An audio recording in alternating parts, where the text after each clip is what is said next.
Last article is entitled "The Shocking Face of China's Brutal One-Child Policy." This is the shocking face of China's brutal one-child policy, which many academics and pressure groups are now calling to be imposed on in the West. In other words, they want to bring that to America. The image, I did not post the image in here, shows a 9-month-old baby lying dead in a bucket, forcibly aborted by Chinese family planning authorities after it was given birth. They drowned it in this bucket. This was in the town of Moshan, Shandong province. Because the parents of the baby already had a child, they were hunted down and forced to comply with China's draconian one-child policy. The mother was injected with a poison that induced an abortion, but after the baby was pulled out inhumanly like a piece of meat from her womb, it was still alive and began to cry before the doctor slung the defenseless child into a bucket and left it to die. And this goes on all over the world, every single day, probably thousands of times per day. And not only that, but then, again, the abortion mills, the birth control aspect, the IUDs, the morning after pill. How can God not judge this planet?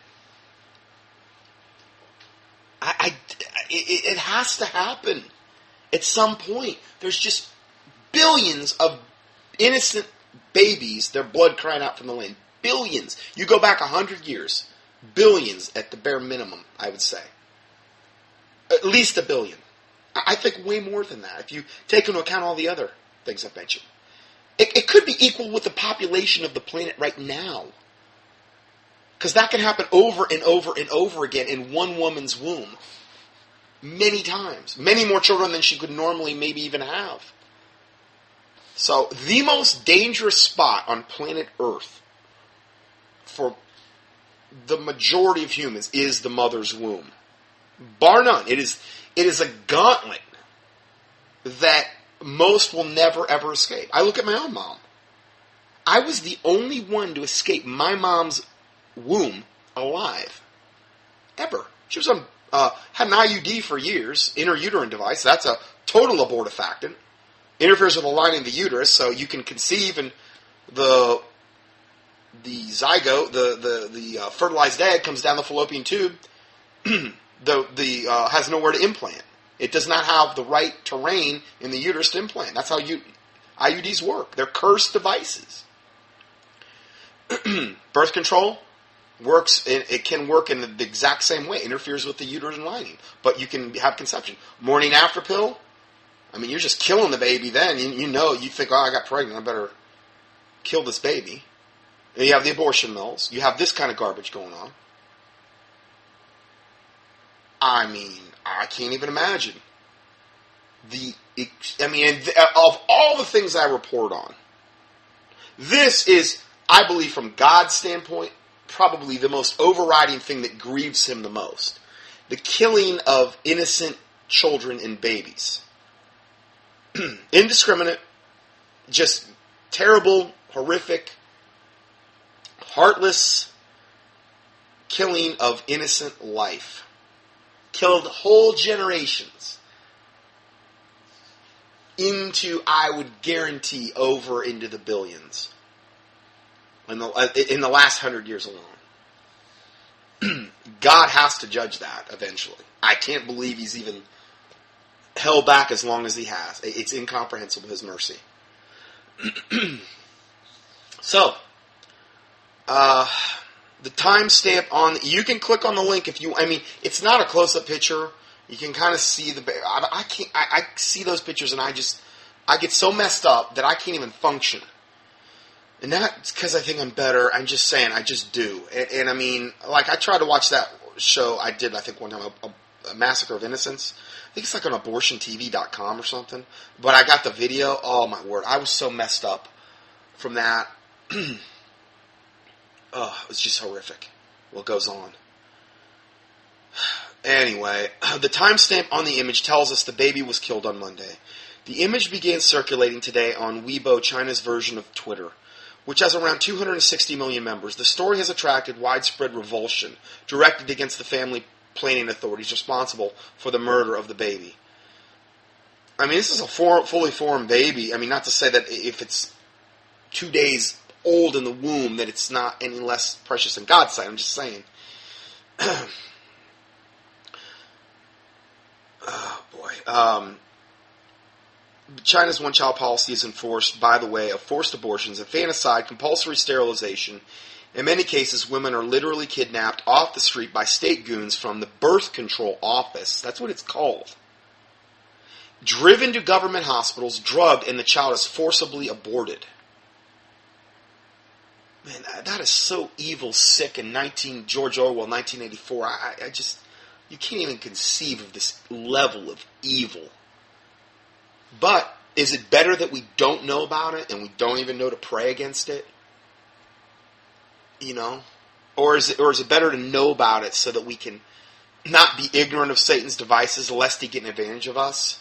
And to pray for the innocent babies that are being aborted by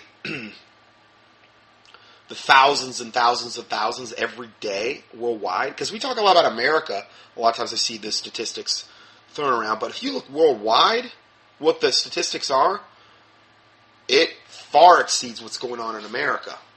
Now, America is the source for a lot of that through Planned Parenthood and putting their tentacles into particularly third world countries. A lot in Africa. So I think they're a lot of the source of these things. Good old Margaret Sanger. Boy, I can't imagine how hot she's burning in hell. I can't even imagine the punishment. The Bible, Jesus Christ said it'd be better that if a millstone were hung about your neck and you be cast in the midst of the sea than you offend one of these little ones that believeth on me. So, little babies and little kids, they're not something you want to mess with in God's eyes. The Bible talks about their angels beholding their faces continually, these types of things, and you know, you're not supposed to be doing that.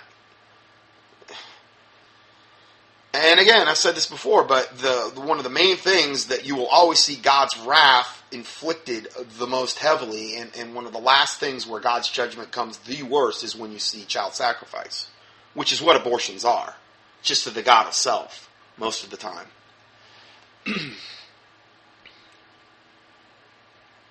I'm not saying God can't forgive somebody if they've had an abortion, if they're a born-again Christian now, and these types of things, or if you're unsaved. If you're unsaved, please click on the Salvation tab at contendingfortruth.com. It's on the right-hand side. And go through those series of studies. And the most important thing on the planet is you getting saved, period. Okay? Apart from you getting saved, nothing else really matters up to that point in life, if you think about it. Because what does it matter if a man gain the whole world and lose his own soul, as the Bible says? So, anyway, in one case in 2009, both a young woman and her baby were killed after such an abduction in Laicheng City. According to a doctor at the hospital where the two died, the young woman was kidnapped by the birth control office and taken to the hospital where she was forced to undergo an abortion procedure. The young woman fought with the staff to protect her unborn child. However, a half a dozen men pushed her down. This is so unbelievably sick. Pushed her down on a bed, injected her with a drug to induce labor. After the young woman had a birth, she developed a massive hemorrhage and soon died thereafter. The practice of infanticide had its original origins in the barbaric eras of the ancient history, but it's still common in many areas of the world today. China, where the one-child policy allied with social pressures to have boys, has resulted in a massive imbalance in the population. This goes on a lot in India and other, particularly Eastern countries. They don't value girls. Oh, man, I can't imagine life without my daughter. You know, she's a gift from God. I can't comprehend what evil possesses whole swaths of populations. I mean, truly, it is Satan. I understand that. It's incomprehensible. Lord have mercy. I really need to do these. When I talk about abortion, I need to do it at the end, because it so takes the wind out of my sails that I don't even want to talk. I'm just like, I'm done. Stick a fork in me. I'm done. I can't hardly go on. Going further, there's this massive imbalance in the population. Studies have found that 40 million girls are missing in China as a result of gender-selective abortion and infanticide. In India, there are